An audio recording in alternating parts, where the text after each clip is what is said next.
अस्सलाम वालेकुम, मैं हूँ दुआ और आज हम बनाने वाले हैं बहुत ही कमाल के बहुत ही क्रिस्पी प्याज के पकोड़े। ये वो पकोड़े हैं जो कि बिना किसी भी तरह की मेहनत के और बहुत ज़्यादा सब्जियों की कटिंग किए बगैर हम बनाने वाले हैं। सिर्फ प्याज से ये पकोड़े बनेंगे, इतने क्रिस्पी और करारे बनेंगे कि आप जब भी इन्हें बनाएंगे आप इनके फ़ैन हो जाएंगे। वो लोग जो किसी भी वजह से आलू का इस्तेमाल नहीं करते उनके लिए ये आइडियल रेसिपी है। तो चलिए प्याज के पकोड़े बनाना शुरू करते हैं।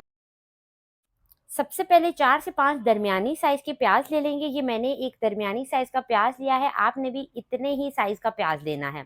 अब इसकी कटिंग करके आपको दिखाते हैं। प्याज को आपने बहुत ज़्यादा पतला नहीं काटना है और ना ही मोटा मोटा काटना है, बस दरमियाना सा स्लाइस इसका आपने रखना है। आपको मैं चेक करवा देती हूँ, इतना थिक ये होना चाहिए, क्योंकि अगर पतले स्लाइस करेंगे तो क्या होगा, जब पकोड़ों को फ्राई करेंगे तो प्याज बहुत जल्दी जल जाएंगे और बेसन कच्चा रह जाएगा। तो इस चीज़ से बचने के लिए आपने प्याज को हल्का सा थिक काटना है। सारे प्याज मैंने काट लिए हैं, अब इसे एक बाउल में शिफ्ट कर देते हैं। अब हाथों से इन प्याजों को हमने मसलना है और इनके लच्छे जो है वो अलहदा करने हैं। लच्छे अलहदा करने के बाद इसको 5 मिनट का रेस्ट देंगे ताकि प्याज अपना पानी छोड़े।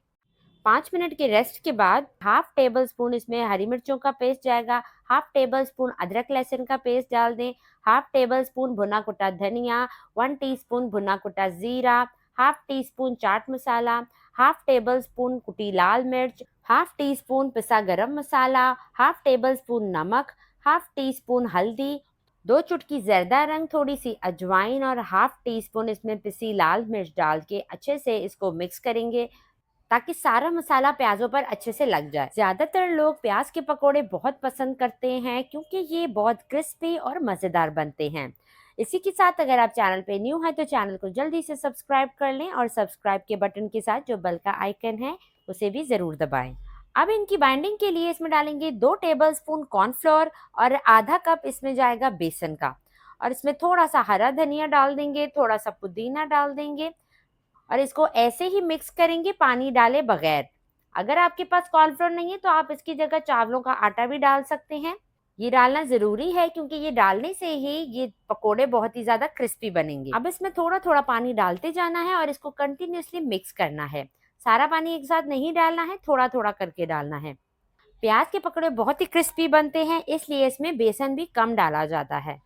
अच्छे से मिक्स करें। ये आमेजा इसी तरह थिक होना चाहिए प्याज के पकोड़े बनाने के लिए, ताकि जब इस मिक्सचर को हाथ में लेके बाइंड करके गरम तेल में डालें तो ये बिखरे नहीं। तेल को हमने गरम कर लिया है, तो अब ये अमेजा तेल में डालते जाएं। प्याज के पकोड़ों का ये अमेजा हाथों से डालेंगे तो पकोड़े ज्यादा अच्छे और क्रिस्पी बनेंगे और लुक भी स्ट्रीट स्टाइल पकोड़े की आएगी। तेल में पकोड़े डालने के बाद हमने इसको फौरन से नहीं हिलाना है। 2 मिनट के बाद जब इनकी कोटिंग थोड़ी सख्त हो जाए फिर आप इसको हल्का सा हिला लें और उलट पलट करके इनकी फ्राइंग कर लें। पकोड़ों का फ्राइंग टाइम 6 से 7 मिनट तक होता है। पकोड़े तो सबको ही बहुत पसंद होते हैं, और बेशक वो आलू के पकोड़े हों, प्याज के पकोड़े हों या किसी भी तरह के पकोड़े हों, ये वो चीज़ है जिसको रेजिस्ट नहीं कर सकते हम लोग। और पकोड़ों के बिना तो इफ्तार मेन्यू भी हमारा नामुकम्मल ही रह जाता है। अच्छे से ये ब्राउन हो चुके हैं, तो अब इन्हें निकाल लेते हैं।